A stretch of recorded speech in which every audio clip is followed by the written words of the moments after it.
नमस्कार, मैं आश्रुति वोहरा। आपका बहुत बहुत स्वागत है हमारे इस खास बुलेटिन में। शुरुआत करते हैं बड़ी खबर के साथ। समाजवादी पार्टी प्रमुख अखिलेश यादव ने उत्तर प्रदेश में एसआईआर पर टिप्पणी की है। उनका कहना है कि उत्तर प्रदेश में 5 करोड़ वोट काटे जा रहे हैं।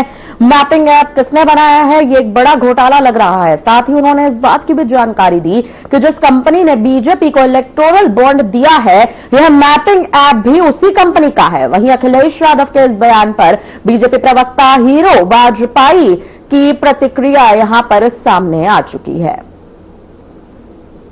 लगातार जब से एसआईआर शुरू हुआ है उत्तर प्रदेश में, तब से घबराए हुए हैं। बिहार में भी यही लोग सवाल उठाते थे एसआईआर पे। शुद्ध मतदाता सूची बनने के बाद बिहार की जनता ने जो हाल किया है इंडी अलायंस का, उसी की पुनरावृत्ति के भय से अखिलेश यादव लगातार एसआईआर पे सवाल उठा रहे हैं। वो घबराए हुए हैं। उन्हें 2027 दिख रहा है कि सामने की जनता किन मुद्दों पे वोट देती है। सिवाय टेलीविजन पे सवेरे या ट्वीट करने के आधार पर जनता वोट नहीं देती। एसआईआर पे सवाल उठाने से वोट नहीं देती। मतदाताओं को भरमाने से वोट नहीं देती कि आपका नाम कट जाएगा। मतदाताओं का नाम, जो नागरिक हैं भारत के, उनका नाम रहेगा। जिस वर्ग का वोट ये लगातार गलत तरीके से डलवाने की कोशिश में रहते थे, वो नाम कट रहे हैं। जो बाहर के लोग हैं, बांग्लादेशी हैं, वो नाम कटे जा रहे हैं। इसलिए ये घबराहट लगातार दिन पर दिन बढ़ती जाएगी। संसद से लेकर सड़क तक वो दिन भर एसआईआर का ही जाप करेंगे।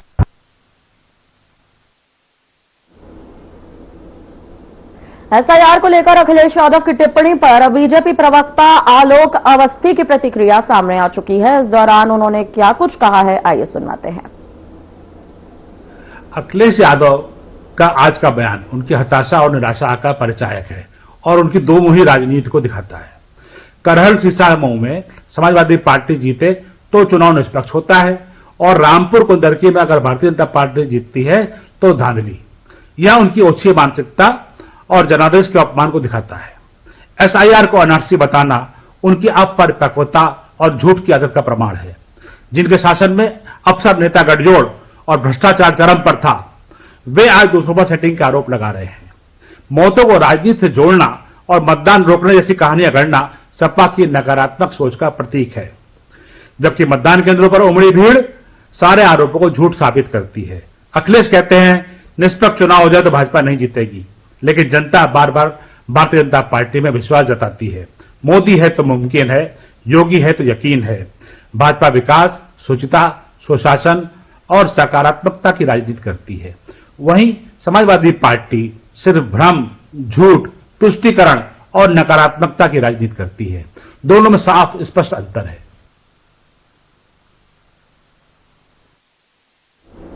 सपा प्रमुख ने बीजेपी पर कई बड़े आरोप यहां पर लगाए। खबरों में आगे बढ़ते हैं। समाजवादी पार्टी प्रमुख अखिलेश यादव ने उत्तर प्रदेश में एसआईआर पर कहा कि उत्तर प्रदेश में 5 करोड़ वोट काटे जा रहे हैं। मैपिंग ऐप किसने बनाया है, ये एक बड़ा घोटाला यहां पर लग रहा है। साथ ही उन्होंने इस बात की जानकारी दी है कि जिस कंपनी ने बीजेपी को इलेक्टोरल बॉन्ड दिए हैं, यह मैपिंग ऐप भी उसी कंपनी का है। अखिलेश यादव के इस बयान पर श्रम एवं रोजगार मंत्री अनिल राजभर की प्रतिक्रिया सामने आई है।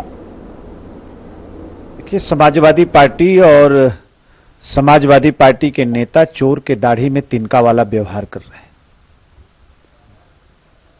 आप बताइए कि बिहार का पूरा चुनाव संपन्न हुआ और एक भी जगह पुनर्मतदान की नौबत नहीं आई। एक भी मतदाता ये कहने के लिए सामने नहीं आया कि उसका वोट काटा गया। एसआईआर हो रहा है घुसपैठियों को वोटर लिस्ट से बाहर करने के लिए। डॉक्टर साहब भीमराव अंबेडकर ने जो संविधान लिखा है, उसमें यह व्यवस्था सुनिश्चित किया है कि वोट करने वाला भारतीय हो। चुनाव आयोग इस व्यवस्था को सुनिश्चित करना चाहता है कि वोट देने वाला भारतीय हो। तो समाजवादी पार्टी को इतनी घबराहट क्यों है? क्या फर्जी वोटरों के सहारे उनकी राजनीति आगे चल रही थी क्या? कोई एक मतदाता आकर कहे एसआईआर का पूरा कार्यक्रम संपन्न हो जाए और कोई भी आकर यह कहने के लिए सामने आकर कहे कि हमारा वोट काटा गया है, तब तो बात समझ में आवे। अभी तो एसआईआर शुरू हुआ है और अभी से बेचैनी, अभी से छटपटाहट समाजवादी पार्टी के लोगों को हो रही है। ये कहीं से जायज नहीं है। चुनाव आयोग को कटघरे में खड़ा करना, चुनाव आयोग पर हमला करना, ये प्रतिपक्ष का फैशन बन गया है और ये कहीं से उचित नहीं है। जनता इस बात को बहुत अच्छी तरीके से समझ रही है। बिहार की जनता ने जैसे एसआईआर का समर्थन करते हुए भारतीय जनता पार्टी की सरकार बनाई, एनडीए की सरकार बनाई, उत्तर प्रदेश में भी यहां की जनता चुनाव आयोग के इस अभियान का समर्थन कर रही है और यहां भी वैसा ही परिणाम आएगा जैसा बिहार के चुनाव में आया। देखिए, उनको सिर्फ पब्लिक को गुमराह करना है, किसी न किसी बहाने एसआईआर पर सवाल खड़ा करें, लेकिन वो भूल गए कि एसआईआर के कार्यक्रम पर सवाल खड़ा किया तेजस्वी यादव ने, राहुल गांधी ने, और बिहार में बड़े बड़े रोड शो किए। हश्र क्या हुआ? आप जनता को सिर्फ गुमराह करना चाहते हैं, गलत तरीके की बयानबाजी कर रहे हैं, चुनाव आयोग को कटघरे में खड़ा कर रहे हैं सिर्फ। और भारतीय जनता पार्टी को चुनाव आयोग के साथ क्यों जोड़ रहे हैं भाई? एसआईआर का कार्यक्रम तो चुनाव आयोग का है, भारतीय जनता पार्टी से क्या लेना देना है? चुनाव आयोग की जो मंशा है, चुनाव आयोग जो अभियान लेकर आया है, हम उसमें भागीदार बन रहे हैं और आप कह कुछ रहे हैं और कर कुछ रहे हैं। आप तो अभी जिलेवार आपने जो है अपने प्रभारी बनाए, आपके निर्देश आ रहे हैं, आपके कार्यकर्ता लगे हैं और जनता को गुमराह करने के लिए इसलिए इस तरह से फर्जी बयानबाजी कर रहे हैं। तो ये इस तरह की बात एकदम से ठीक बात नहीं है और इसी तरीके की बयानबाजियों से त्रस्त होकर जनता इन लोगों को सबक सिखाती है। आगे आप देखिएगा एसआईआर के कार्यक्रम। अच्छा, आप ये बताइए कि ये पहली मर्तबा देश में एसआईआर हो रहा है क्या? 10वीं मर्तबा एसआईआर देश में हो रहा है। तो कभी इतना तो कभी विरोध नहीं हुआ एसआईआर का, इस बार क्यों परेशानी है इनको? तो ये जनता को गुमराह करके राजनीति करने वाले लोग हैं। एसआईआर का अभियान, वोटर लिस्ट की शुद्धता का अभियान चुनाव आयोग चला रहा है, हम लोग उसका समर्थन करते हैं और चुनाव आयोग के जो आदेश निर्देश हैं उसका हम लोग पालन कर रहे हैं, उसमें हम लोग भागीदार बन रहे हैं। रोहिंग्या बांग्लादेशी भी पकड़े जा रहे हैं जांच के। आप की बात कर रहा हूं, मैं अपनी विधानसभा की बात कर रहा हूं। आप एसआईआर के कार्यक्रम को संपन्न होने दीजिए, आपके सामने हम लाएंगे कि कैसे लोहता में रोहिंग्या रह रहा है, कैसे बांग्लादेशी यहां पर बनारस में घुसे पड़े हैं, क्यों नहीं सामने आ रहे हैं, क्यों नहीं फार्म भर रहे हैं, नहीं भर रहे हैं। तो कार्यक्रम पूरा होने दीजिए, नहीं तो उस पर भी नया सवाल खड़ा करेंगे। एसआईआर का अभियान पूरा होने दीजिए, सारी सच्चाई आपके सामने आएगी।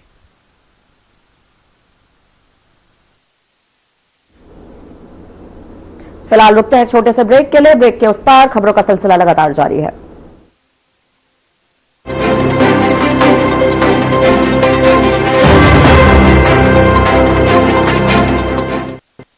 लोग सेहत बनाने के लिए क्या क्या नहीं करते? जिम जाते हैं, कसरत करते हैं, काजू बादाम प्रोटीन के डिब्बे तक घोल घोल कर पीते हैं, फिर भी उनकी सेहत नहीं बनती क्योंकि उनका पाचन तंत्र खराब है। और जब तक के पाचन तंत्र दुरुस्त नहीं होगा, वो जितना मर्जी अच्छे से अच्छा खा ले, उनकी सेहत नहीं बन सकती। इसलिए हमारी संस्था सन्यासी आयुर्वेदा ने एक ऐसी दवा का निर्माण किया है जो कि आपके लिवर को, आपके पाचन तंत्र को दुरुस्त करने का काम करती है, ताकि आप जो भी खाएं उसका पूरे का पूरा निचोड़ आपके शरीर को लगे, आपकी भूख बढ़े, खाया पिया सही से लगे, नया खून बने, हड्डियों में जान आए, वजन बढ़े और आप मोटे तगड़े खूबसूरत पर्सनैलिटी के मालिक बन जाए। सिर्फ 655 रुपए की पूरे एक महीने की दवा होती है और आप इसे घर बैठे 01145454545 पर फोन करके दवा मंगवा सकते हैं।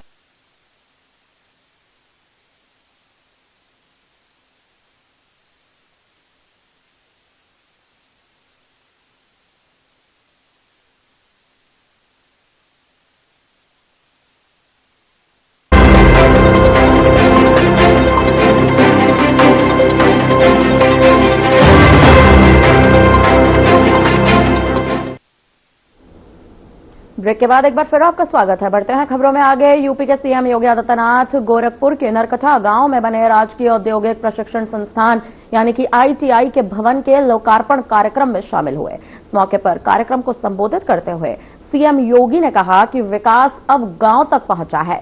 हमने पिछले 8 सालों में यहां 12 से 15 हजार करोड़ रुपए का निवेश किया है। इसके माध्यम से यहां करीबन 50,000 युवाओं को नौकरी प्राप्त हुई है। अब गोरखपुर में एक सीमेंट की फैक्ट्री भी लगने वाली है।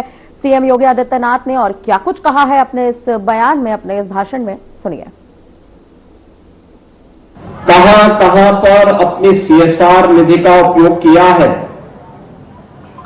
एम्स में, गोरखपुर एम्स में दूर दराज से आने वाले बिहार, कुशीनगर, देवरिया, महाराजगंज या सहजनवा या कहीं का भी कोई व्यक्ति मरीजों के साथ जाएगा तो पेशेंट तो एडमिट रहता है वार्ड में, साथ के लोग कहां रहेंगे। इसके लिए 500 लोगों के लिए पावर ग्रिड कॉर्पोरेशन वहां पर पेशेंट अटेंडेंट के लिए एक बहुत बड़ा धर्मशाला टाइप का एक बहुत बड़ा यात्री विश्रामालय बना रहा है एम्स गोरखपुर में। ऐसे ही पावर ग्रिड कॉर्पोरेशन ने वाराणसी में बीएचयू में जो कैंसर हॉस्पिटल बना है, वहां पर भी जो जाने वाले बाहर से मरीजों के परिजन जो होते हैं उनके लिए भी एक बहुत बड़ा यात्री विश्रामालय बनाया है। प्रधानमंत्री जी ने उसका उद्घाटन किया। केजीएमयू लखनऊ में बनाया है। पीजीआई के डॉक्टर आपको टेली कंसल्टेशन की सुविधा दे सके, इसके लिए पीजीआई को पैसा दिया है। अन्य तमाम स्थानों पर पावर ग्रिड कॉर्पोरेशन ने अपने सीएसआर की निधि का बेहतर उपयोग किया है। और अब सहजनवा क्षेत्र में कार्यपालक निदेशक जो उत्तरी क्षेत्र के हैं दीक्षित जी, उन्होंने यह सौगात भी इस क्षेत्र के नौजवानों के लिए दिया है। और दीक्षित जी की ये जन्मभूमि है तो उनके लिए जननी जन्मभूमि से स्वर्गादपि गरीयसी का यह भाव आज उन्होंने अपने इस कार्य के माध्यम से जमीनी धरातल पर उतारा है। उनका परिवार पढ़ा लिखा है। वे सभी भाई अच्छी सेवा में, भारत सरकार की सेवा में कार्य कर रहे हैं, लेकिन इस मातृभूमि के प्रति अपने इस उत्तरदायित्व को समझते हुए उन्होंने आईटीआई दिया है जो यहां की आवश्यकता है, क्योंकि यहां जो उद्योग लग रहे हैं यहां के लोगों की जमीन पे लग रहे हैं। यहां का नौजवान जब उसमें उस ट्रेड में ट्रेंड होगा तो यही घर में ही उसको नौकरी मिल जाएगी, घर में ही उसको रोजगार मिल जाएगा। नौजवान को स्थानीय स्तर पर ही नौकरी की गारंटी मिले, ये मोदी जी की भी डबल इंजन सरकार की भी ये गारंटी है और ये संकल्प है। उस संकल्प को मूर्त रूप दिया है पावर ग्रिड कॉर्पोरेशन ने। और दीक्षित जी और जसवीर सिंह जी अपने पावर ग्रिड कॉर्पोरेशन के माध्यम से उसमें सहायक बने हैं। इसके लिए मैं उन्हें हृदय से धन्यवाद देता हूं, पावर ग्रिड कॉर्पोरेशन का हृदय से अभिनंदन भी करता हूं। मैं यहां के विधायक श्री प्रदीप शुक्ला जी को, विपिन सिंह जी को, श्री राम चौहान जी को, क्योंकि 3 विधानसभाएं इसमें सीधे जुड़ी हैं और चौथी राजेश त्रिपाठी जी की भी, जो गीडा के साथ जुड़ चुकी है। यानी यहां सहजनवा से खींच करके राजेश त्रिपाठी जी धुलियापार तक लेके चले गए।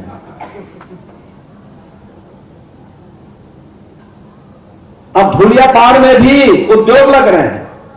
मैं भी पिछले सप्ताह गया था 3 दिसंबर को उधर, मैं भौचक था। जैसे पहले गोरखपुर शहर में अच्छे अच्छे मैरिज हॉल बने हुए थे, ऐसे दक्षिणांचल में आप चले जाएंगे गांव-गांव में बने हुए हैं। गांव-गांव में रौनक थी। यानी विकास अब गांव तक भी पहुंचा है। अंतिम पायदान पर जो पंडित दीनदयाल उपाध्याय जी ने कहा था कि आर्थिक विकास का मापक बड़ी हवेली नहीं होती है, उसका मानक अंतिम पायदान पर पहुंचे हुए विकास की योजनाएं होंगी। और यह डबल इंजन सरकार के कारण गांव-गांव तक पहुंचा हुआ विकास आज इस बात को प्रदर्शित करता है। हम लोगों ने पिछले 8 वर्ष में यहां पर जो निवेश करवाया है अकेले गीडा में, वह लगभग 12 से 15 हजार करोड़ रुपए का है। इसके माध्यम से अकेले गीडा क्षेत्र में, मैं गोरखपुर की, पिपराइच की, कैंपियरगंज की और अन्य जगह की बात नहीं कर रहा हूं, क्योंकि गीडा के क्षेत्र की बात कर रहा हूं मैं, लगभग 50,000 नौजवानों को सीधे सीधे नौकरी मिली है यहां पर इन सभी उद्योगों में।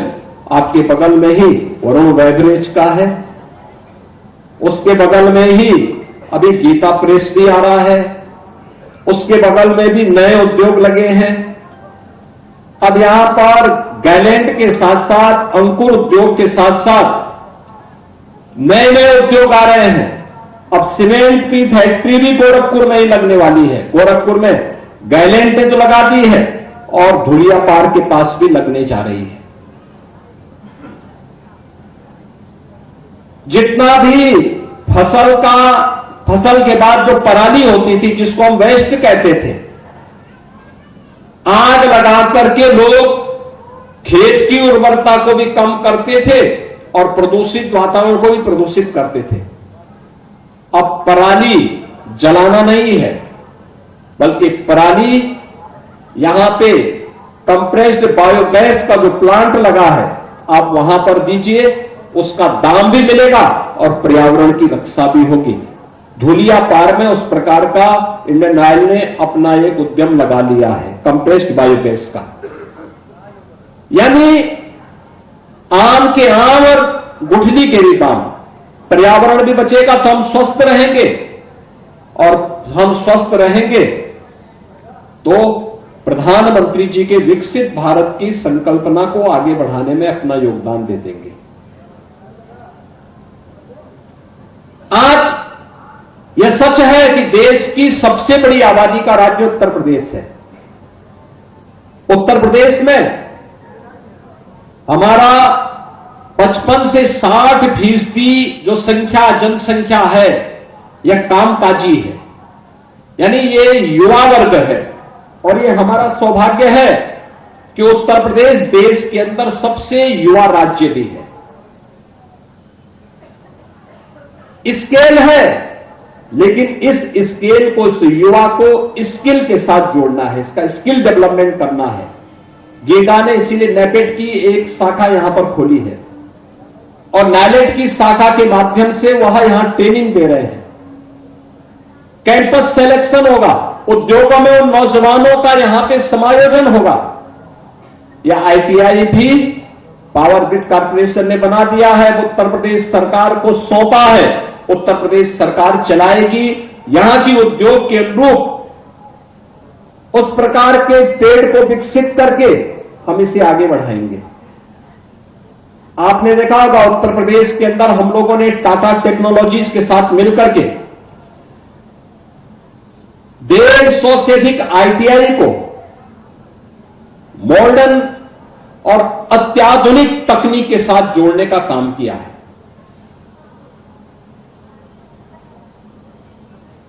इसको पूरे प्रदेश के अंदर फैलाने का काम हो रहा है। आज नौजवान ड्रोन के बारे में जान सके,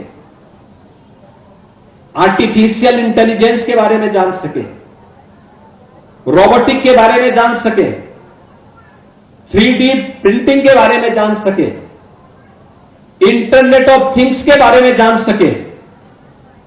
इन सभी के बारे में जान सके, इसके लिए हम लोगों ने आईटीआई में भी दीर्घकालीन और अल्पकालीन 2 प्रकार की योजनाओं को आगे बढ़ाने का हमने कार्य प्रारंभ किया है और उस प्रकार के ट्रेड को विकसित किया है। दीर्घकालीन योजना में हमने electric vehicle, advance CNC machining, industrial internet of things, industrial robotic and digital manufacturing, 3D printing, इन सब का प्रशिक्षण हम अपने युवाओं को दे रहे हैं। और अल्पकालीन जो है उसके अंतर्गत भी electric vehicle, maintenance, water distribution system, multi skill, CNC training programmer, automatic welding machine, manual and robotic, automotive additive manufacturing में प्रशिक्षण, ये सभी हम लोग आगे बढ़ाने का काम कर रहे हैं। ये उत्तर प्रदेश के अंदर जो ये मैन पावर है, जो हमारा नौजवान है, अत्यंत प्रतिभाशाली नौजवान है, इस प्रतिभाशाली नौजवान की डिमांड देश में भी है, दुनिया में भी है। लेकिन जब वह अनस्किल होता है तो कम मान दे पाता है, लेकिन जब वह स्किलफुल होता है तो अच्छा मान दे पाता है। याद करिए, हम लोगों ने जिन नौजवानों को इजराइल में भेजा था, लॉजिंग फूडिंग फ्री में उनकी वहां पर है, और 1.25 लाख से लेकर 1.5 लाख रुपए महीना वे प्राप्त कर रहे हैं, रहना खाना मुफ्त में। अगर बड़े पैमाने पर आज जर्मनी मांग रहा है, जापान मांग रहा है, दुनिया के तमाम देशों में मांग हो रही है, अगर इन नौजवानों को उसके साथ हम ट्रेनिंग के साथ जोड़ करके, लैंग्वेज के साथ जोड़ करके उस कार्यक्रम को आगे बढ़ाएंगे तो देश और दुनिया के लिए अत्यंत उपयोगी होगा। और यह न केवल इन नौजवानों के हित में, बल्कि आने वाले समय में हम लोग देश के अंदर अच्छा मैन पावर उपलब्ध करवाने के एक हब के रूप में अपने आप को स्थापित कर पाएंगे। अभी यहां पर मत्स्य मंत्री अपनी बात कह रहे थे, मैं उनको कहूंगा कि कुशीनगर में महात्मा बुद्ध की महापरिनिर्वाण स्थली में हमारा कृषि और प्रौद्योगिकी विश्वविद्यालय बन रहा है, और गोरखपुर में ही एक वेटनरी कॉलेज बन रहा है बेलीपार के पास, जो मत्स्य की नई ट्रेनिंग देने का सेंटर है। यह वेटनरी कॉलेज के लिए आप चिन्हित करिए, जो बेलीपार के पास बन रहा है। राही को भी मदद मिल जाएगी उससे, क्योंकि ये लोग आमी नदी के किनारे किनारे अपना जीवन यापन करते हैं। आज के इस अवसर पर मैं एक बार फिर से इस सौगात के लिए पावर ग्रिड कॉर्पोरेशन को हृदय से धन्यवाद देता हूं। यहां के माननीय विधायक जी को, यहां की जनता जनार्दन को, यहां के नौजवानों को भी हृदय से बधाई देता हूं और विश्वास करता हूं कि आप सभी इसका लाभ लेंगे। आप सबके प्रति मेरी मंगलमय शुभकामनाएं हैं। फिलहाल के लिए इस बुलेटिन में इतना ही। मुझे दीजिए इजाजत। नमस्कार।